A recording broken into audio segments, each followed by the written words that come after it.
شهر رمضان الذي أنزل فيه القرآن وقال عز وجل إنا أنزلناه في ليلة مباركة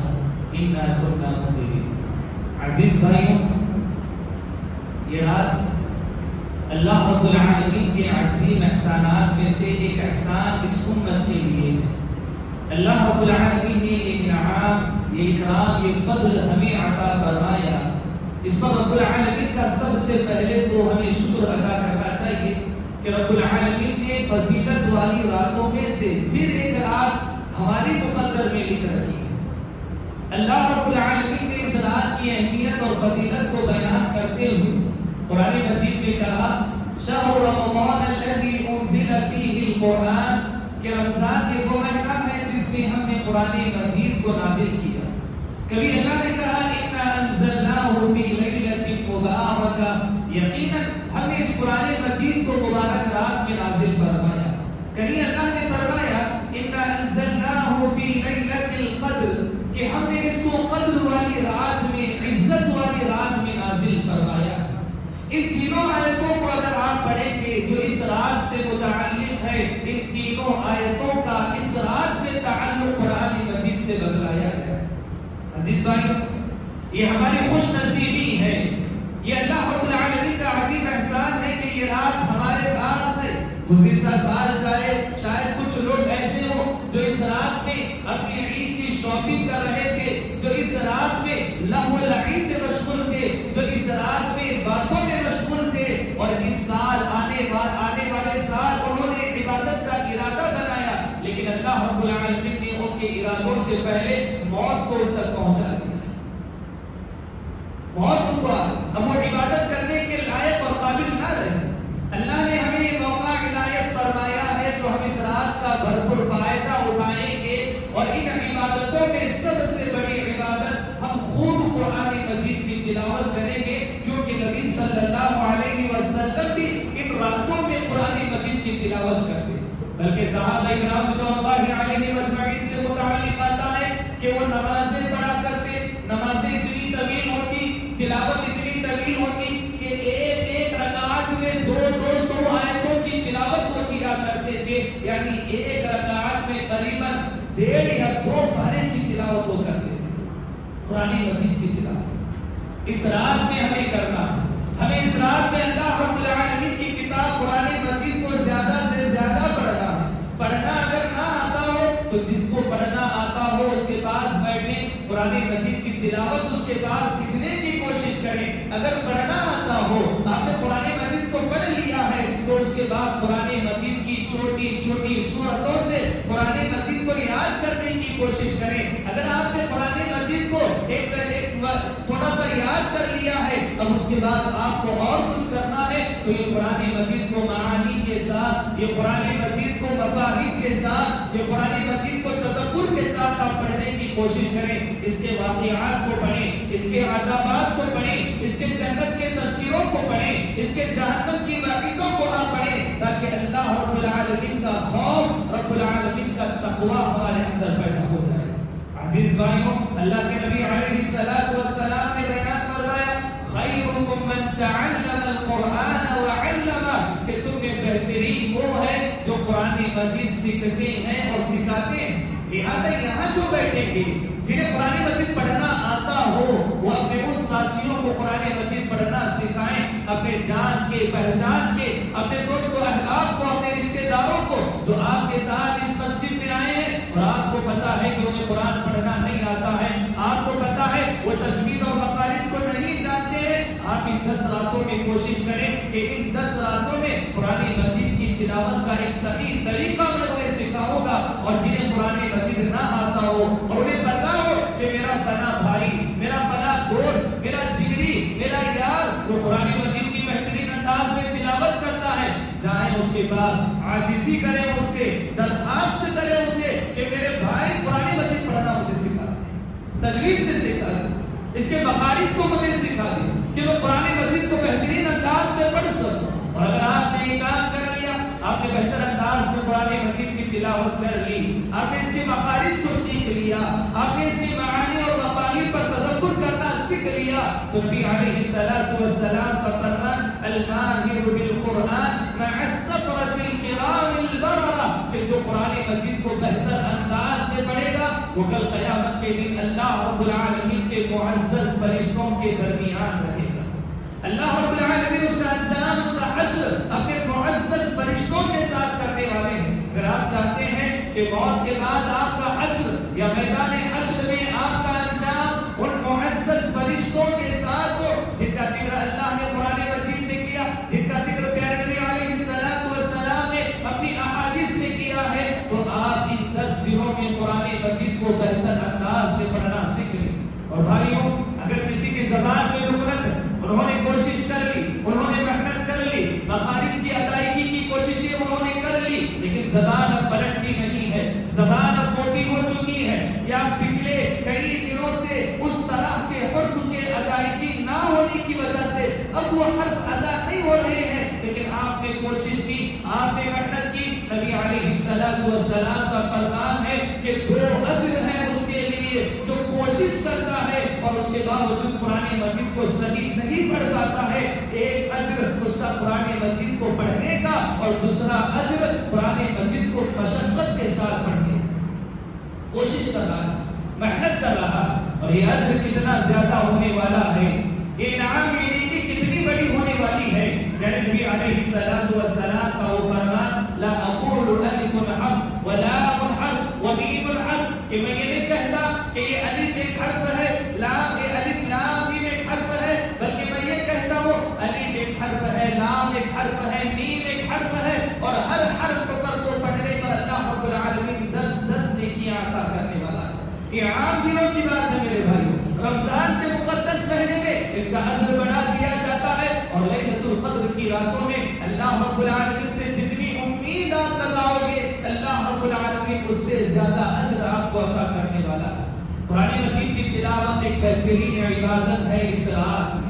اللہ رب العالمین کی عبادت کرنا چاہتے ہو، اللہ کی رضا حاصل کرنا چاہتے ہو، اس کی خوش خودی تلاش کرنا چاہتے ہو، لیلۃ القدر کا بھرپور فائدہ اٹھانا چاہتے ہو، تو تمہیں ضروری ہے کہ تم اپنا وقت قرآن مجید کی تلاوت میں لگا دو۔ صحابہ اکرام رضوان اللہ علیہم اجمعین کو قرآن مجید سے بڑی محبت تھی، بڑی عقیدت تھی۔ وہ دین رات صبح شام جب بھی اتفاق ہوتا قرآن مجید کی تلاوت کرتے، قرآن مجید کی آیتوں کو اپنی زبان پر پھراتے رہتے تھے۔ چنانچہ ایک مرتبہ نبی علیہ السلام گزر رہے ہیں، آپ نے گھر سے قرآن مجید کی آواز سنی، اور اتنی پیاری آواز، اتنی بہترین آواز کہ اقدس صلی اللہ علیہ وسلم کے پیر وہیں رک گئے جہاں یہ قرآن مجید کی تلاوت ہو رہی تھی۔ آپ نے قرآن مجید کو سنا اور سنا اور سنا، یہاں تک کہ آپ چلے گئے۔ دوسرے روز وہ صحابی ابو موسیٰ اشعری رضی اللہ تعالی عنہ دربار رسول میں آئے تو آپ نے کہا،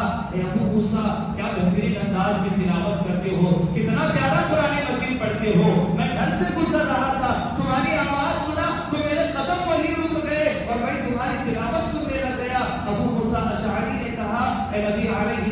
السلام، مجھے معلوم ہوتا کہ آپ قرآن مجید مجھ سے سن رہے ہیں تو میں اس سے بھی بہتر انداز میں پڑھنے کی کوشش کرتا۔ سیکھیں قرآن مجید کو، یہ میرے نبی علیہ السلام کی پسندیدہ کتاب ہے، یہ صحابہ کرام رضوان اللہ علیہم اجمعین کی پسندیدہ کتاب ہے، یہ کتاب عقیدہ و عقیدت ہے، یہ ہماری ہدایت کی کتاب ہے، یہ ہماری منزلوں کو روشناس کرنے والی کتاب ہے، ضلالت اور گمراہی سے نکالنے والی کتاب ہے۔ جس دور کرب میں ہم جی رہے ہیں، اس دور کرب کے حالات کو سدھارنے کا طریقہ بھی اسی کتاب قرآن مجید میں بیان کیا گیا ہے۔ عزیز بھائیوں، اگر ہم نے اس قرآن مجید کو اپنے سینے سے لگایا، اس کی تلاوت کی، اس کے معانی کو سمجھا، اس کے مفاہیم کو سمجھا، یقین جانے اللہ رب العالمین اس دنیا کی معزز قوم ہمیں بنائے گا، اور کوئی قوم ایسی نہیں ہو سکتی ہے کہ ہم قرآن مجید کو اپنے سینے سے لگائے اور وہ ہم پر بادشاہت کریں گے، ناممکن ہے۔ ہم قرآن مجید کے مطابق اپنی زندگی گزاریں اور کوئی اور قوم ہمارے مذہب کے فیصلے کریں، یہ ناممکن ہے۔ لیکن ہاں یاد رکھیں، یہ قرآن مجید ہمارے پاس ہو، یہ قرآن مجید کے اوراق ہمارے پاس ہو، لیکن ہم اس کی تلاوت نہ کرتے ہو، اس کے معانی پر غور نہ کرتے ہو، اس کے مفاہیم پر غور نہ کرتے ہو، اللہ نے کیا پیغام ہمارے لیے نازل کیا